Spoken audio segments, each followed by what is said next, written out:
Hey, what's going on, guys? Welcome back to my channel.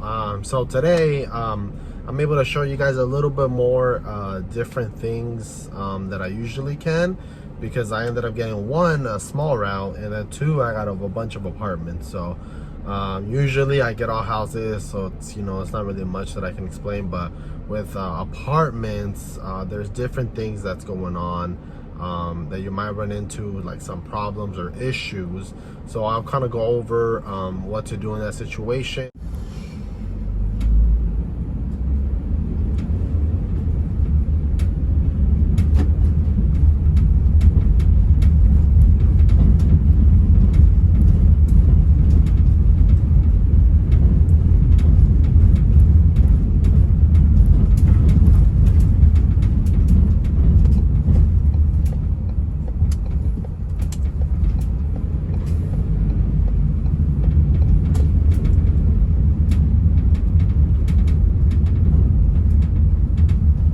Things that you'll deal with apartments is, one, of course, a bunch of packages that you're gonna have to deliver there.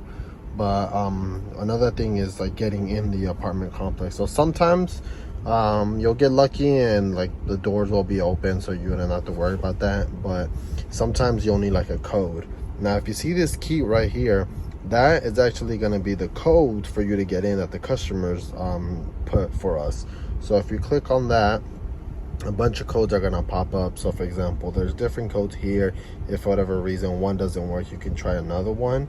So that's one of the things that you would want to keep in mind is with apartments. If you see that, click on that, and then here, if you see, there's like a little note thing. So customers usually leave that, and they'll let you know where they want to deliver. For example, this one is delivered to customer, or if they're not there, you can deliver it to the leasing staff. So one of the things that you'll get that a lot, especially with apartments, but even with houses, they'll leave notes specifically letting you know where they want it to be left at. Sometimes they want it left in the rear door or something like that. So you'll run into that, but you'll want to keep an eye out for especially these two things when you're delivering as well.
And sometimes you'll run into situations like that where it needs a key because it's like a gated community. So you'll get that with houses as well. So once in a while, but for the most part, like, you'll get houses that don't require any code or anything like that. But for gated communities, they'll ask for a code. So it's always good to check that key that I mentioned earlier. So that way you know what to do or how to get in. If for whatever reason you can't get in, sometimes the codes doesn't work, to be honest. And then at that time, what you would want to do is you would want to call the customer directly and see if they answer, and see if they can open the gate either remotely, or if they can either have someone go and open the door, open the gate for you so you can come in. And I'll show you guys how to do that on the phone as well. Alright, so the way you're able to contact a customer, so if you see here it says help, you would want to go ahead and press that. It's going to give you all different scenarios and things like that. So let me move away from the sun. So here obviously it says call customer. You can even text a customer as well.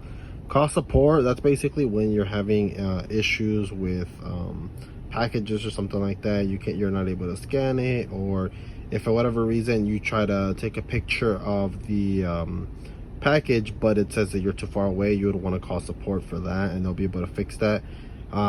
sometimes what happens is like you'll be at the address, but it won't let you say I've parked and let you go to the next stage, which is scanning the package. So in this situation, you can press I'm at the address, but the GPS isn't working, and they'll let you override that. This is gonna be return items. So let's say, for example, you get a package or a box and it's leaking or something like that. You don't want to deliver that, so you'd want to push return, and either package is damaged. If you have a package missing as well, you can also mark it there. And then let me go back here, and then of course unable to deliver. So that basically would be if you can't get into the apartment complex, or something like that.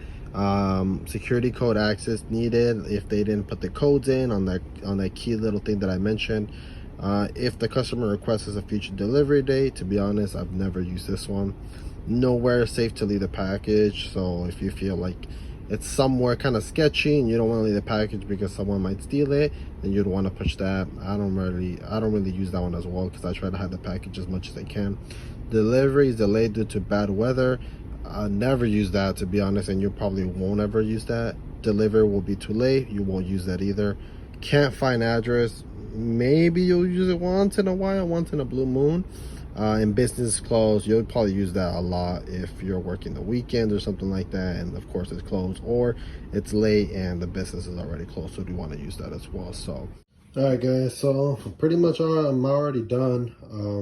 As you can tell, today was a kind of slow day today. I only had 80 stops today, and I usually average about 180. So it was a pretty good day. I had a lot of apartment. That's only a downside, but it was a pretty easy day. I think I only had like 149 packages. And then the to-do thing is basically it's me just heading back to the warehouse. So so that's pretty much it today. Like I said, it was a pretty easy day today. And then if you like this video, make sure you give it a like. And then if you also subscribe for more content as well. And then, like I said in previous videos, if you guys have any questions or anything like that, just leave it out in the comments. I'm thinking of doing maybe, I don't know, like a Q&A or something like that. So if you have any questions or anything like that, I'll go ahead and answer it. Either I'll in the comments, or if not, I'll make a video if I have a bunch of like questions or anything like that a lot of people are having. So I'll make a video or something like that. But thank you so much for watching my video, and I'll see you guys next time.